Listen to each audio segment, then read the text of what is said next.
Hello everybody, it's the Historical Gamer once again, and today we're returning to Rule the Waves. This is our Russian series. We're into 1917. We have fought a disastrous war against Japan in which the pride and a majority of our fleet were destroyed in rather embarrassing fashion. We are in the process of rebuilding and modernizing the Russian Navy now. We're into 1917, as I said, but you can see here, this Navy is ultra-modern here. The destroyers, the oldest one is 1911. The light cruisers, the oldest one is 1911. Most of them are newer than that. Actually, sorry, 1909. The battleships, with one exception, are all 1915 or newer, with one 1911. We have a host of light cruisers and battleships under construction, although they're somewhat bankrupting us at the moment because we're negative $6 million in funds, and yet, we have, negative $6 million in our monthly balance, in spite of the fact that we're building all of these ships, which need to be completed ideally sooner rather than later. We've got a bunch of light cruisers that are coming up, but we also have several light cruisers that are all halted. Their construction is halted. So we'll have to figure out what the ideal fleet composition is. You can see here tensions are ratcheting up with Great Britain, France, and most notably Germany. If we take a look here, we also have a treaty alliance with the United States, so that'll be nice. They've got 15 dreadnoughts. Germany has 18. We've got 3. So if we go to war with Germany, we're going to be in pretty tough shape pretty early on. They've got 7 battle cruisers, we have 2. They've got 18 battleships, we've got 3. We're building 4, but they're building 3. We're building no battle cruisers, they're building 2. They have 5 of the pre-dreadnought battleships, we have none left. They have 12 heavy cruisers, we have none left. They have 29 light cruisers, we have 15. They have 56 destroyers, we have 30. The destroyers and the light cruisers are more... I think evenly matched, but when it comes to the capital ships, wow, whoa, wow, are we outclassed.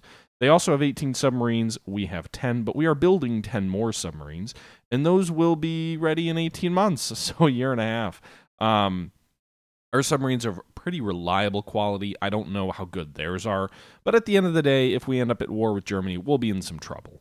My goal isn't necessarily to go to war with Germany, but I also, want to kind of keep tension somewhat high because I do want to make sure that we are getting as much money as we can. Our unrest level is 0, thankfully. Our prestige is 33, which is, given the fact we lost a disastrous war, I'm happy with where that's at, but it certainly could be better. Frankly, what I think I'm going to do now, all of our crews here are of good quality for the most part. I think what we'll do... debating sending some of these guys. Thanks for the follow. Anencephaly, if that's how you pronounce it. Let's see. So I'm looking at maybe putting some of our light cruisers in some of the older light cruisers of the Svetlov class into the fleet reserve to save a little bit of money. So you can see we can move them into the reserve fleet, and we'll save 60,000 per vessel. So immediately that gets us about, I don't know, I wasn't doing the math there, about $500,000 closer to balancing the budget. The Alana class is a little bit older of a dreadnought, so we can go ahead and put it in the reserve fleet. That saves us a decent amount of money up front. I'm going to keep the newer ships all in service, especially the Russo-Japanese battle cruiser, because it's so new, its crew hasn't had a chance to train up and get to better quality.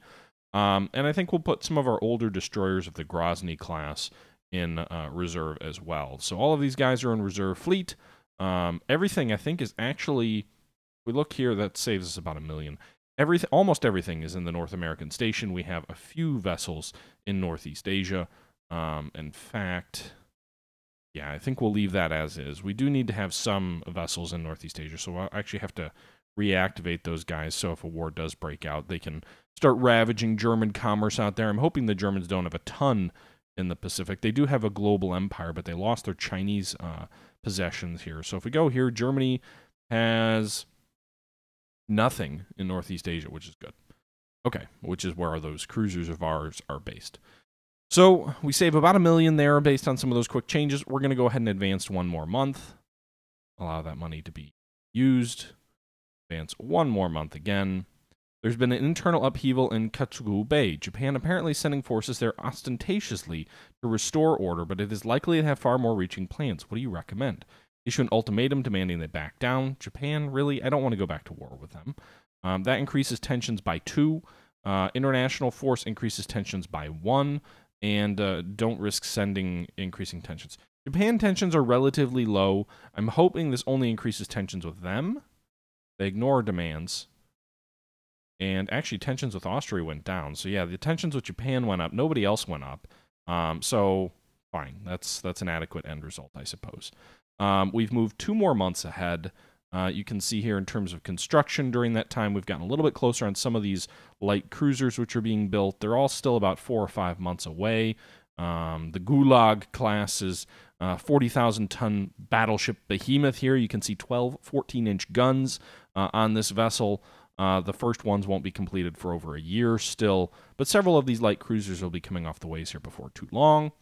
Trying to see what we need to do to save a little bit of money. I don't want to basically run all the way down to 0 this next month. So we're going to basically reserve everything except for the one ship in fair status for maybe a month or 2 to save a little bit of money. Not everything, but all of the vessels here. I'll reserve them too. All right, so that allows us to afford another month at current expenditures. We researched some stuff. You can see all those crews are immediately hit with a fair crew quality. That's interesting. I didn't realize it would be quite that immediate.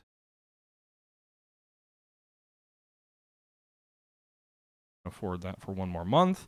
The Austrian government wants to buy our gyroscope for 3.7 million. By all means, I need the money. And our technology sharing agreement with the United States has been of great benefit research in the turrets and gun mountings, as well as ship design. Good to know. So that actually, the sale of that money actually allowed us to keep funding the Navy at current levels and construction at current levels for a few more months. Revolution in African countries left some of our nationals stranded. What do? Send a strong squadron. That'll increase tensions. It'll also increase prestige. The problem is I have equal tensions with Great Britain and Germany, so I'm afraid if I do anything, I'll end up at war with the 2 most powerful navies in the world.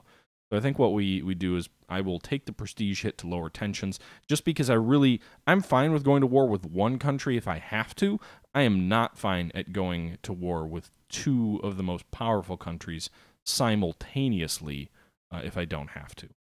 So you can see here our light cruiser was completed there, so that cut down on our construction costs. We have a bunch of ships coming off the ways here in a moment. Let's go ahead and reserve our battle cruiser. That'll give us enough money to get to the next month, which should put us into the black now. All of these light cruisers. Make the Japanese agent a hero. The tensions with Japan are ratcheting back up. But most of my fleet's in Europe anyway. So all of those light cruisers are now working up. I'm going to go ahead and recommission some of these ships back into the active Navy. You can see here that's going to really eat into the positive funds that we had developed, but I want to make sure that my crews are of good quality, not fair, but good. And, you know, you can't have everybody in reserve fleet if that's your end goal. We'll also send the destroyers over into active fleet, although frankly destroyers are relatively inexpensive, so there's not a huge difference in cost. Actually, maybe all of our destroyers should be in the active. How much would it cost to do that? Yeah, 300,000 is basically nothing, so we'll go ahead and do that. So we're putting all of our destroyers back into active fleet. We're putting all of our newer cruisers in the Phoenix class into active fleet. The Pymetic class is working up, and they're starting to get trained. These cruisers all just commissioned here. And then the battleships are all now active as well. We just have some of our older light cruisers in reserve fleet at the moment. As well as that, you can see here, we've got a bunch of ships that were all completed. I don't have really funds to resume construction on the ships that I had halted at the moment, so we're just going to kind of leave things as is for the moment. We can go ahead and lower our intel efforts on the United States to save a little bit of money. We should probably raise our intel efforts on Germany to high, Great Britain to high, lower our intel efforts on the other countries we're not going to go to war with. I'm not going to go to war with Japan, so we'll lower that as well. And it nets out at about even. So we'll go ahead and move forward 1 more month. Recent improvements to industrial production gives us a boost in our economy. U.S. government wants to sell rights to improve shell casings for $3.6 million. That seems reasonable. It uses almost all of our spare budget up. Father Christ, thank you for the follow. Our scientists report that they have hit a dead end in their efforts to find the concept of improved depth charges and made unexpected advances in explosive shells. Okay. There you go. Cruisers are finishing their working up. Additional research is occurring, and we're almost through 1917. It's been a relatively quick year. I don't have any money to design new ships, and I've got a bunch of new classes that are under construction, so no reason to... Great.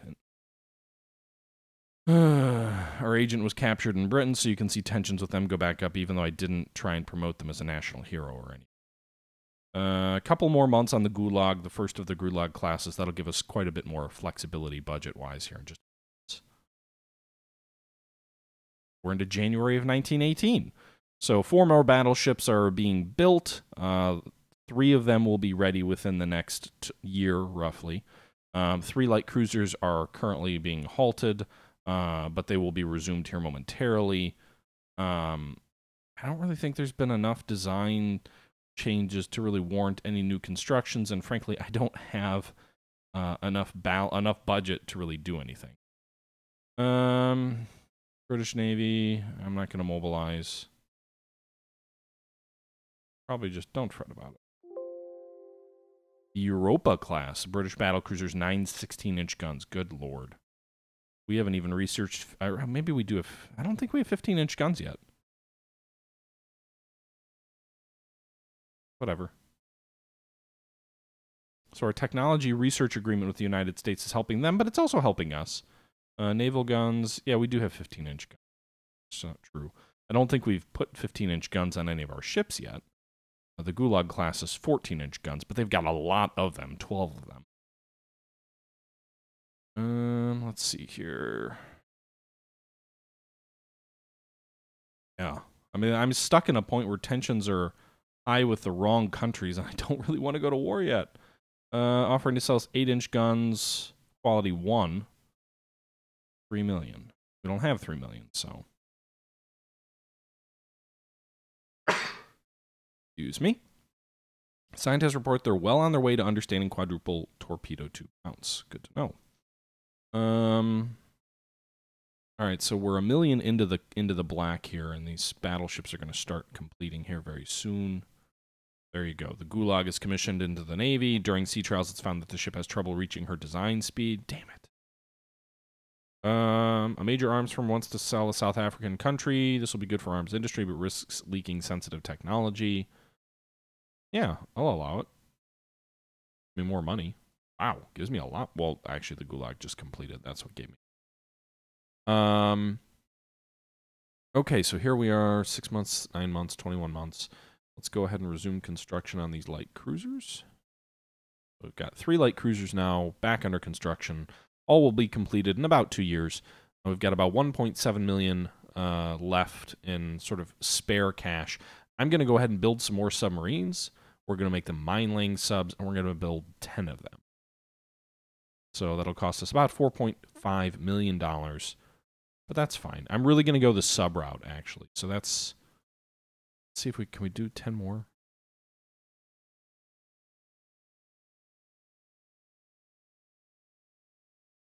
Oh. Well, I'm not going to be able to afford all that. But I've laid down 20 subs at any event. Well, actually, maybe we will, because we've got some of these completing. And the Tsar wants you to deploy additional forces in Northeast Asia to deter aggressive moves by the Japanese Navy. Private shipbuilding's increasing the size of our docks. There's been an internal upheaval in Sumatra. If we send an expeditionary force to restore order, there's a chance we can take it over as a colony. However, this may well increase tensions. Someone must shoulder the burden. The situation in Sumatra spiraled out of control. Local warlords taken over.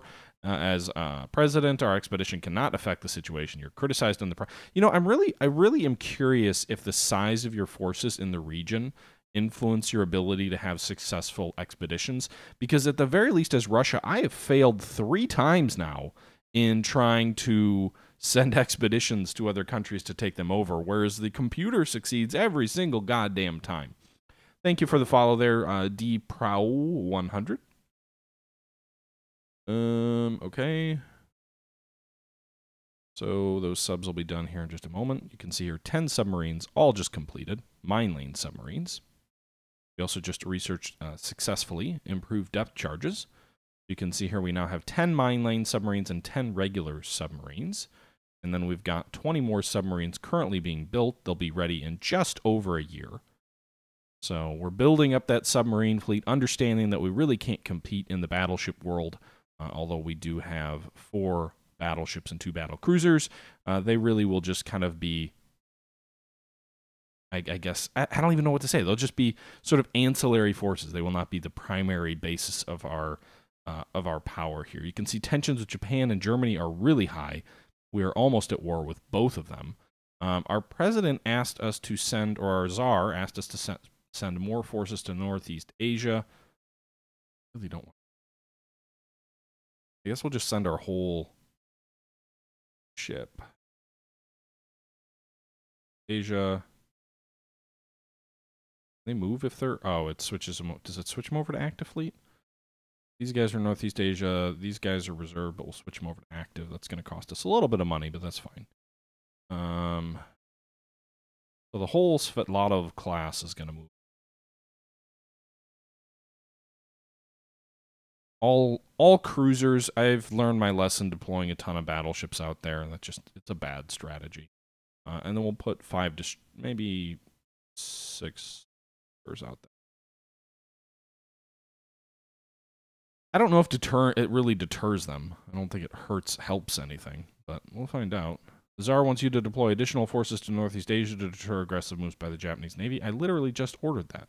U.S. government's offering to sell rights to improved Director for $3.5 million. No thanks. I don't have $3.5 million that I'm comfortable in spending.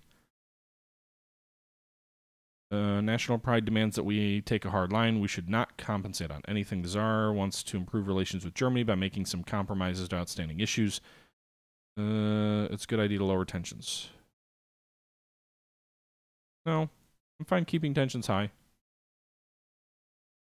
Naval Research 14-inch guns quality 1. That's interesting. So we could upgrade our existing ships with better 14-inch guns. I'm curious what the difference is here. We go over here and we go to our 14-inch guns. The gun data here tells us that... I wish I could pull this up on a notepad here. Just a second. All right, so... kind of the beauty of these spreadsheet type games. So this is for quality 1. And if we drop, can I drop it? I guess I can look at one of my existing ships. They have quality 1.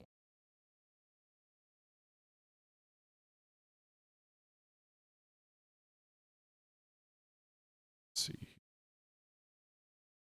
Open design for rebuild, quality 0, gun data. There. Definitely different in range. I can already see that.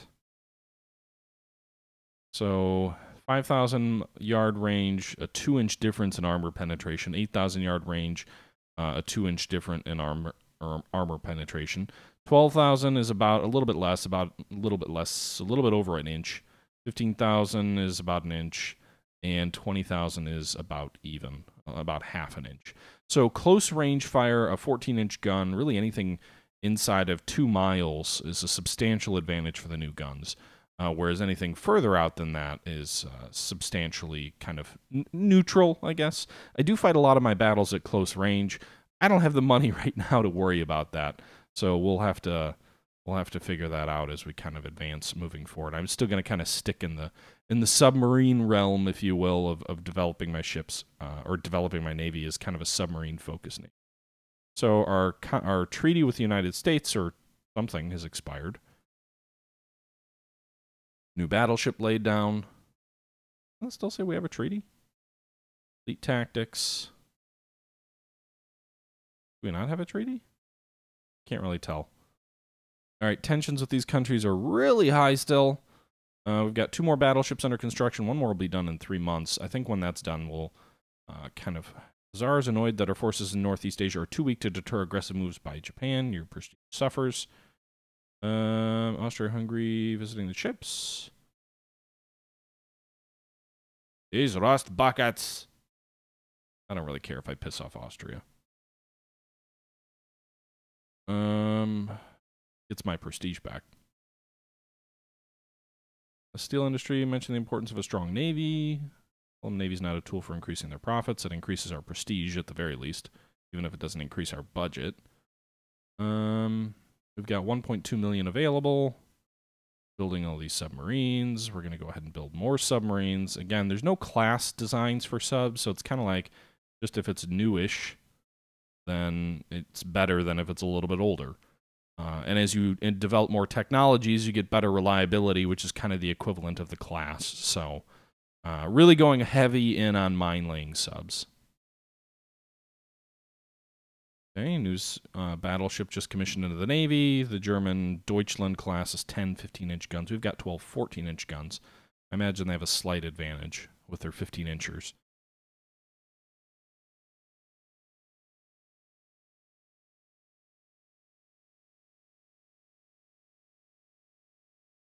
Not see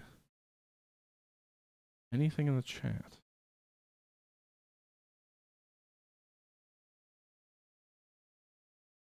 Oh, okay.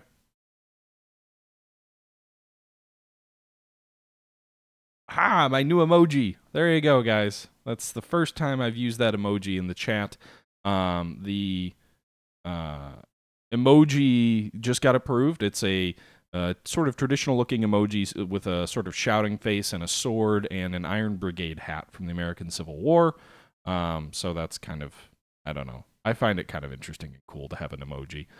It is, I think it's only available to subscribers, but it's still pretty cool. Okay. Anyway, back to the game. Sorry, I've got a little bit of a cold. Let's see here. So 1.6 million budget. Okay, we're going to go ahead and build more submarines. I'm going all in on the submarine route.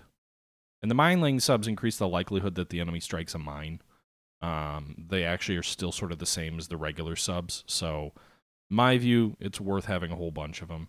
Go to the almanac and we take a look at submarines here. We've got 20 in service. That actually puts us in the middle of the pack here, but we're building 40, which dramatically surpasses anybody else in terms of submarines. Okay, going. During a coronation review, there's been a collision between one of our ships and a ship from Austria-Hungary. Unfortunate incident, but no one's fault. Yeah, we're going to blame Austria. I'm not worried about Austria. If we were to go to war with Austria, that's fine.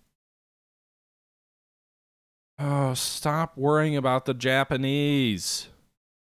Ooh, 16-inch guns. Too bad the quality is -1. I'm not going to build -1. 2-inch guns.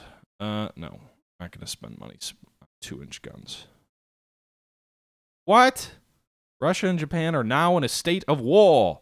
Oh, God damn it. I didn't even do anything. Okay. I guess we've got to fight this battle. What even happened?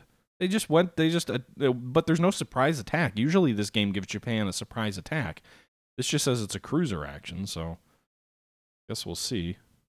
Hopefully the enemy fleet isn't as big as it said they could be. I mean, we've got a couple of cruisers. The Japanese have a gigantic fleet. So I think we're going to need to crank up the speed and make, oh, we can only make 21 knots with these ships here. Our destroyers are flinging a bunch of torpedoes at them. It doesn't look like any of them are hitting. Although we did just damage one of their destroyers, interestingly enough. Close back in and finish it off. And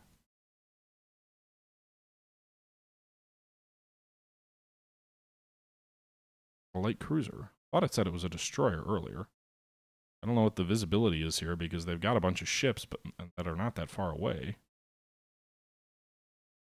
Yeah, it's a destroyer. Probably going to get my own destroyer sunk. Where'd he go? Must have sunk. Alright. Let's get the fleet out of there.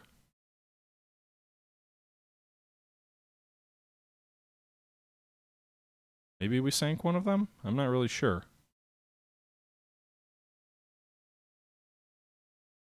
But now I think we just gotta... Alright, scenarios... Japan has no ships left at sea. The scenario is over. Russian marginal victory here. So we lost one destroyer of ours had heavy damage, but we did sink one of their destroyers. So any victory that we have in this war against Japan, I'm going to take as a massive success.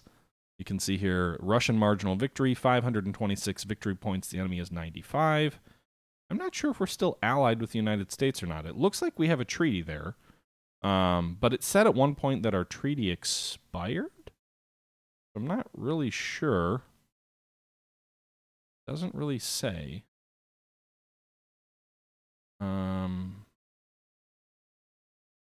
Unrestricted submarine warfare. Submarines. I guess I don't really get a sea zone that the subs are in. They exist. So I'm curious how that'll all work. But yeah, let's see. The nice thing is Japan is one of the relatively small naval powers, so they have 6 battleships. We have 6 battleships. They have 8 battle cruisers. We only have 2. So theoretically, we could send our fleet out there and try and fight them. I just kind of hate the idea of sending our whole fleet to the Pacific here on a long, basically you're asking for a historical size, the Battle of Tsushima Straits, where the Russian Navy has to sail all the way around the world. It ends up getting beat to hell on the way. It's in terrible shape. It shows up, and then it can't fight.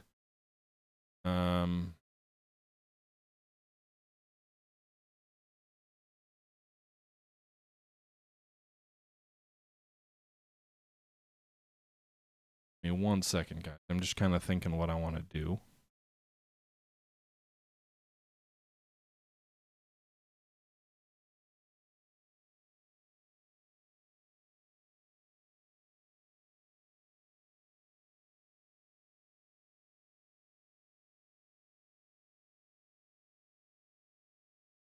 So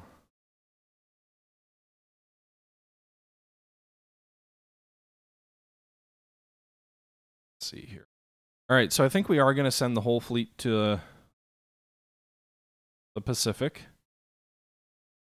Maybe not the whole fleet. I think we'll send all of our battleships.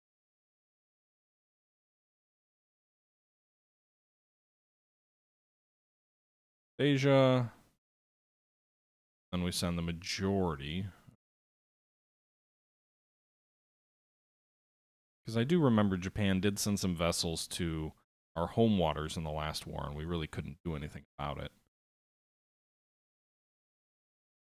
Avenge class are all going to move.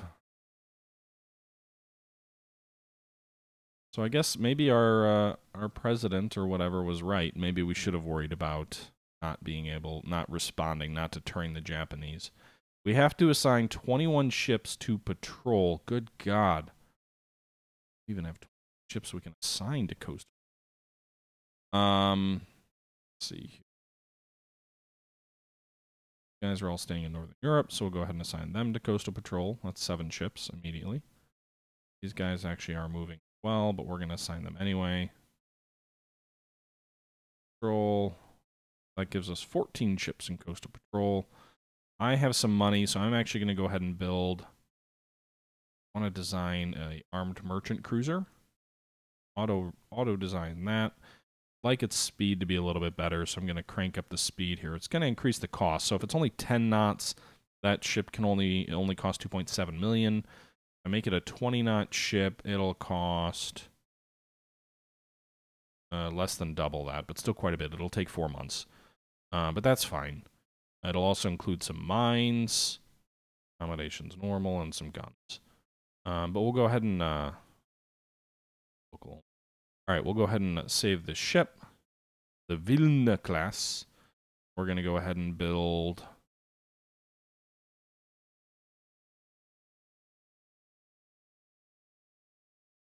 six of them. It'll take 4 months, and we'll have just enough money, probably, to complete them. So those armed merchant cruisers will be assigned for various roles. You're a light cruiser, but you're obsolete, so we'll assign you to coastal patrol. Need 6 more ships in coastal patrol. How about these light cruisers that are staying in Northern Europe? All right, everybody, that's going to do it for this episode number 12 of my Rule the Waves Let's Play series, which was streamed from a couple of weeks ago. We have blundered into yet another war with Japan, and tensions with Germany are uncomfortably high as we fight this war. My intention is to fight this with a more submarine focus, trying to hopefully wear down the enemy's will to resist and winning through sort of a toppling of the enemy government. I just don't have a ton of confidence in my ability to win at sea in a stand-up fight. I'm not very good at this game, apparently. I've never faced this much of a difficulty in any other game that I've played before. I've played as France and always did pretty well. I played as Italy. I played as Germany. I've played as Japan before, and maybe those are all the easy countries, especially, France and Germany. But I've never had this much trouble in tactical battles with losing as frequently as I have started to do in this series. So we'll see if I can turn it around. There's a lot of bad ship designs out there, I think, that I've built. So we'll see how this all plays out. But that'll be a story for another time. So I'm going to go ahead and sign off here today. I hope you guys have enjoyed this series as it continues to march on toward its conclusion. But until next time, guys, this is the Historical Gamer saying thank you for watching, and I'm out.